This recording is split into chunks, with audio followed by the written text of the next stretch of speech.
Hi everyone, on Saturday the 8th of April, 9 races live on ITV on Saturday, the best of the action on Shergar Cup Day from Ascot and some quality fare at both Newmarket and Haydock. Fast ground the norm, another hot sunny day forecast, and again, looking at my weather forecast, certainly in the south, the next couple of weeks look sort of 28 degrees and sunny, so they're going to be watering to maintain, I'd imagine. It's really interesting and competitive racing for all that the Shergar Cup might not be everyone's cup of tea. We start off with our daily nap, sponsored by Michael Cannon. It goes in the 4:30. It's a 1 mile handicap, and I think Crown Board holds outstanding form claims here for Jane Chapel-High. Now, Jane consistently punches above her weight with a small string of horses in Newmarket. She's had 4 winners from her last 14 runners. They're all absolutely flying, particularly in the Peter Harris colours.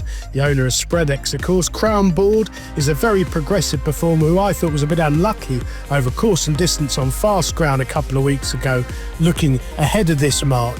I think the setup of this sort of race with inexperienced international jockeys riding could suit, and Crown Board stays the mile trip really well, unlike a couple of these rivals, and I think holds outstanding claims with any luck in running. Our value angle selection, sponsored by Michael Cannon, runs at Haydock in the 2:25, the 1 mile 2 Group 3 lows at Rosa Lancaster, and I think Danger Bay at around about 7-1 with Michael Cannon is overpriced. Now, Danger Bay is trained by Ed Bethel, who is very much a trainer to keep on side of. I mention it almost every week. He places his horses really carefully and has an excellent strike rate as a result, and he's got some very nice young horses. And I think Danger Bay has been rather overlooked in the market here because he's a handicapper, but he ran so well in that huge field at York last time out. I think he was a very unlucky loser. I've no doubt at all that the step up into Group 3 will be no bother at all for him. The short price favourite is the one to be, but at the prices, I think you have to side with Danger Bay and Danny Tudhope. The remaining 7 races on ITV on Saturday, we'll spin through them in time order as usual, starting at Ascot with the 135, a 5 furlong handicap. Well, again, I'm looking for course and distance form here with Fandom, who ran an absolute screamer here, one start back on fast ground in a much better race. The reason you're getting a half decent price this afternoon is a flop at Goodwood last week, but Goodwood's one of those tracks I think you can always forgive a lesser effort there. Back to Ascot with conditions to suit, I think he'll go well. The 155 at Newmarket next, the Sweet Solero, the 7 furlong Group 3. I like Sugar Yes Please. For all it's hard to compare the form, but really impressed me when landing hefty market support at Newbury in her maiden last month. She's well up in class here, but Eve doesn't over-race her horses. She's not one to call her geese swans, and I think Sugar Yes Please is held in the highest regard at home.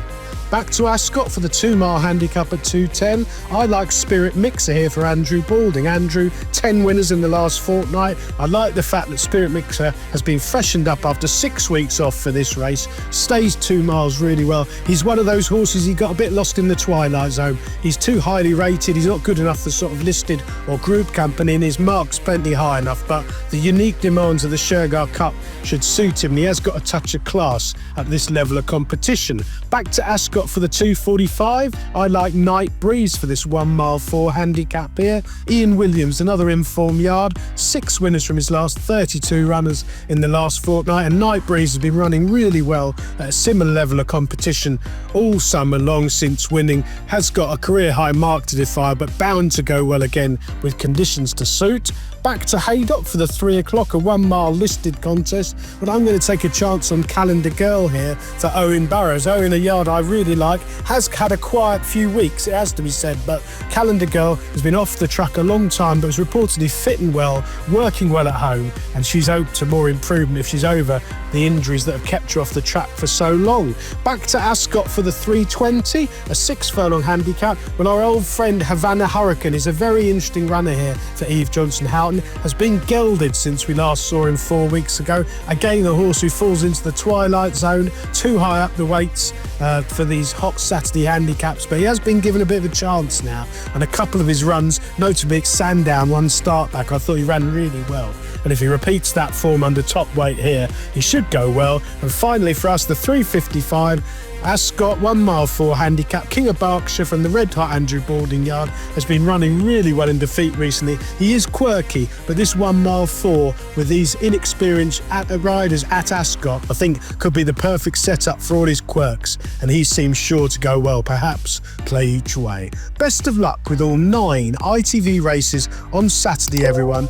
Please do like and do comment with your own thoughts and fancies in the comments section underneath. Subscribe to the free YouTube channel if you haven't already, and please do open up an account with Michael Cannon Bookmakers. He's betting at Ascot this weekend. All of the prices go straight onto his website, so you'll find huge differences, big value, lots of opinions. Well worth opening up an account.